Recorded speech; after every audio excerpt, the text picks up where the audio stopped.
Things just took a shocking turn for the Phoenix Suns as rumors have been flying left and right revolving around this Kevin Durant situation, and it's so much to really handle. We gotta dive in and break down the multiple offers that have been talked about. Plus, we're looking around this Bradley Beal situation and a potential piece that could come back to the Suns as new reports have sparked out about both of those as well. And we'll be diving into all of that and more on this episode of Suns Digest. I am Bruce Velez. And you guys have been absolutely fantastic. You've been showing your love, showing your support on the channel. It is really appreciated.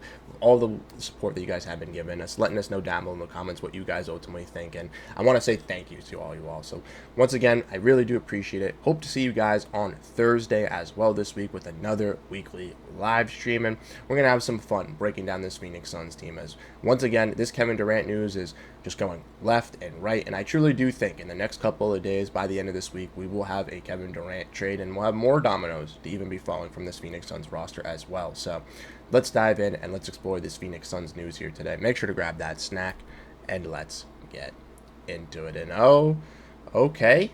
Yes, okay is right. We're going to dive in and explore some news revolving around the Bradley Beal situation and the Kristaps Porzingis situation. As you guys could see, both of those players mentioned here, with one obviously being mentioned around Bradley Beal, as we saw from a report from Jake Fisher today, and Mark Stein's Substack. We saw reports from Mike Scotto. We saw reports from a lot of people today coming, so a lot of stuff to talk about.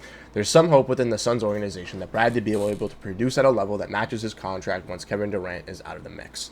There's likewise some hope within the Suns that moving Durant could possibly present Beal with more offensive opportunity to produce in a manner you expect from a player with that sort of contract. As the Sideline has previously reported, various candidates considered during the Suns' recent coaching search were asked how they would try to get the best out of Beal if he remained a Sun. And this is not what you want to be hearing if you're a Suns fan. We've all heard John Gambadoro and his reports saying that the Suns are trying to get off Bradley Beal. They do not want him back on this roster, right? They do not want to be investing in a guy in Bradley Beal. But ultimately, this is the case that the Suns may be presented and put themselves in if Beal doesn't agree to a buyout, because we all know that the Suns have to either stretch and waive or buy him out fully, and there's so many repercussions with that because the Suns can't fully buy out his contract, and who knows if any team is going to be willing to give Beal a contract out there in free agency if he gets bought out that he's going to either want to accept or want to play for. There's a lot of obstacles really revolving around this, and we all know that Bradley Beal and his family love staying in Phoenix, and if it were up to Bradley Beal, he would not be getting traded from this team. That's why he has not waived that no trade clause. So therefore, I do think that there is, some concern that potentially Bradley Beal could be here in Phoenix. And ultimately, I don't think it's the worst situation. I know a lot of people will look at, well, then at least if we have Beal for one more season, maybe when we stretch away from the next year, we look to try and trade him the following season. It isn't much of a burden, and I view that as a positive. But also the ramifications of how they've handled this situation by saying that they want to get him gone, and then by not getting him gone, similar to how they said there was going to be change in the front office and not making that, is a little bit skeptical to how to really view this team. And I think that's what's going to raise a lot of concern with the fans as well, which is a big no-no. Now, obviously, if you're the Phoenix Suns, you need to do what's best for your franchise, and if you realize hindering your future is going to be so detrimental by waiving this contract that you need to keep him, then you have to stick to that plan. But it's definitely going to raise some eyebrows around the NBA, and not just that, in the Suns media, in the Suns fan space as well. So definitely something to keep an eye on with this Phoenix Suns team. Also kind of revolving around that as well, we did see an update with the Phoenix Suns in revolving around their Kevin Durant stuff, in which the Phoenix Suns have been doing their homework on Kristaps Porzingis, reported by Jake Fisher as well, saying he's heard that Phoenix has done some background work on Porzingis, with Boston obviously known to be exploring its trade options up and down the roster. Sources say you could likewise add Phoenix to the list of teams that have been hoping to elbow its way into Miles Turner's free agency this summer. Well, for the last sentence there, I laugh because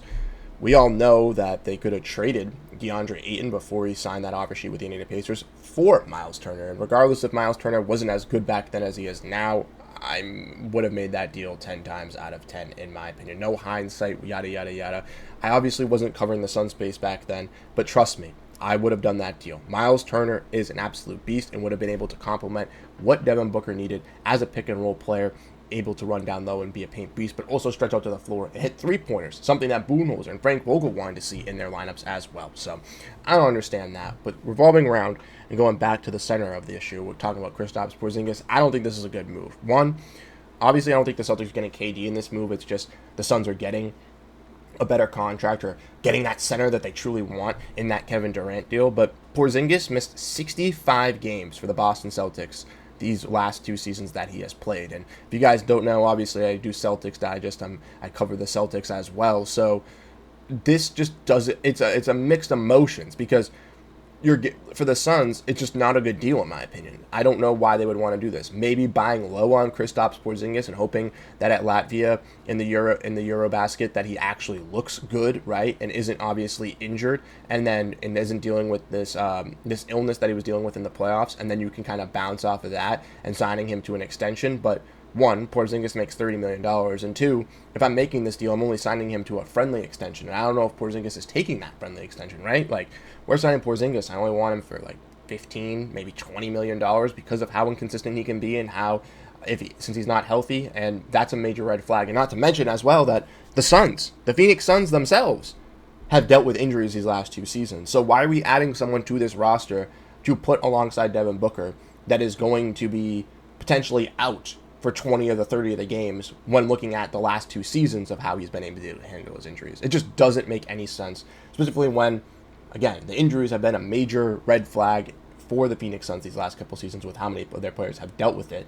I don't think this is a smart move for Phoenix, in my opinion, but let me know your thoughts down below in the comment section revolving around that, and then we'll get into the Kevin Durant updates, as there's more updates revolving around Kevin Durant, and they're flying out left and right, ladies and gentlemen. Before I even recorded this video, there was an update that came out as well, so just lots of news regarding the situation. So let's dive into it. NBA Central, coming from Brian Windhorst, saying that the Suns are not excited about the current offers they're receiving from the Miami Heat, San Antonio Spurs, and Houston Rockets, per Brian Windhorst. And as we all know, and we talked about in previous videos, those are the 3 preferred destinations that Kevin Durant would like to go to. And it's kind of a leverage battle here between both sides. Obviously, Kevin Durant wants to sign a long-term extension. He'd love to go to either Miami, San Antonio, or to Houston. But if they're not offering the best package, the Suns have to do their job and take the best deal if someone's willing to give him up for a rental. Now, from Evan Cedar, we see the Suns have done background work regarding Andrew Wiggins, who would definitely be included in a potential Kevin Durant deal. This was from Michael A. Scotto's Hoops Hype link, which dropped some inside news. Phoenix is also prioritizing Kel'el Ware, included alongside Wiggins in a framework for Durant. And that makes sense, right? If you're the Phoenix Suns, those are the 2 players that you would want to get for the Miami Heat, but that's also why I think the Miami Heat doesn't make sense for Kevin Durant, because if you're Kevin Durant and you're playing alongside Bam Adebayo and Tyler Hero, you want Andrew Wiggins. But Andrew Wiggins is the only tradable contract with salary that has any value that is going to get dealt in this deal for Phoenix to actually want to accept it alongside Kel'el Ware. And that is a lot, not a lot to be asking for Kevin Durant, but for Miami Heat fans, they view that as a lot to be asking for. So when you look at it in hindsight, is it really worth that much to go all in? I think for the Suns, if you get a package revolving around Andrew Wiggins and Kel'el Ware with some future draft capital and a Duncan Robinson, that is a massive haul for this team. Wiggins can play some solid defense alongside Ryan Dunn.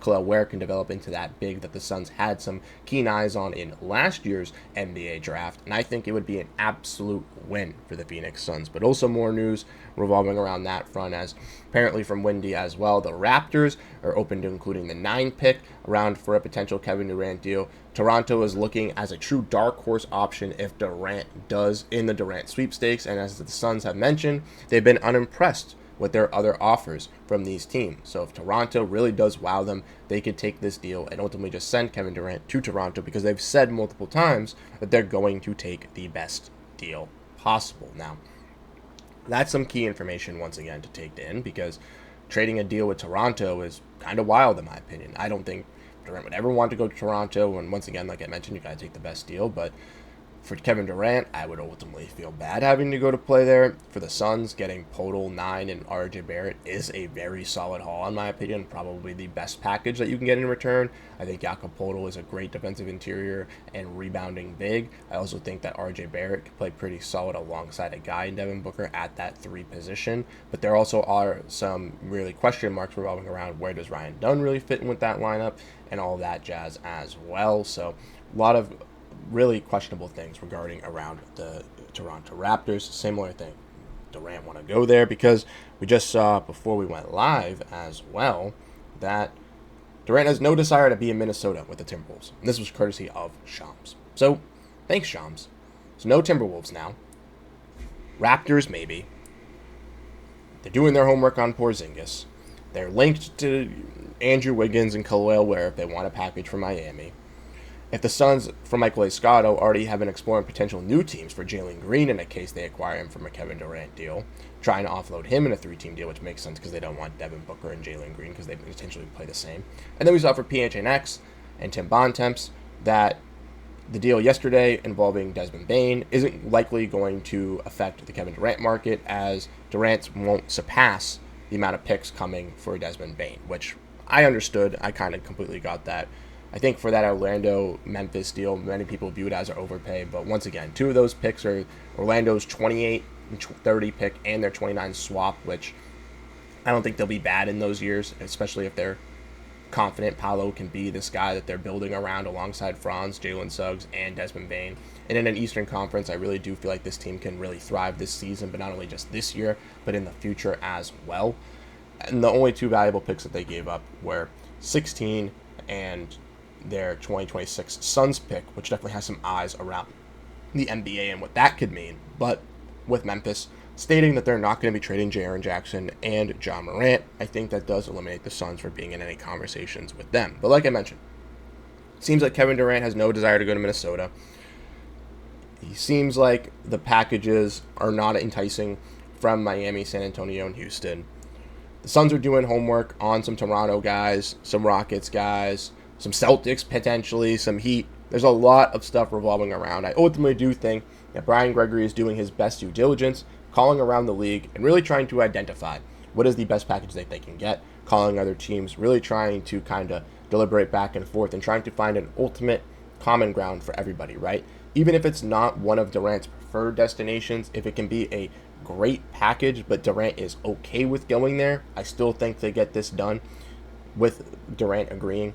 I also do think that with the Phoenix Suns as well, when you really do look at this, sending Durant to one of his preferred destinations, if the package is very close, and by very close I mean 85 to 90% of replicating of what you're going to be getting from the other package, then I still think it's fine to accept, because you're still getting at least what you feel confident is good enough value for Durant, even if it's not the top dollar, to still mend that relationship between the both of you. But let me hear your thoughts down below in the comment section. Like I said, lots of news really revolving around this Durant situation over these last couple of hours, and they're only going to pick up and start to ramp up over these next couple of days, as more news is going to continually be dropping around Kevin Durant, as seemingly every single day it has changed on who the new favorite is. So check in tomorrow to see who the new favorite for KD is, unless he's traded, and we'll definitely be catching you soon here on Suns Digest, giving you the latest on everything. So once again, let us know your thoughts. Hope you guys have a great rest of your day, and go Phoenix Suns. Peace out, everyone.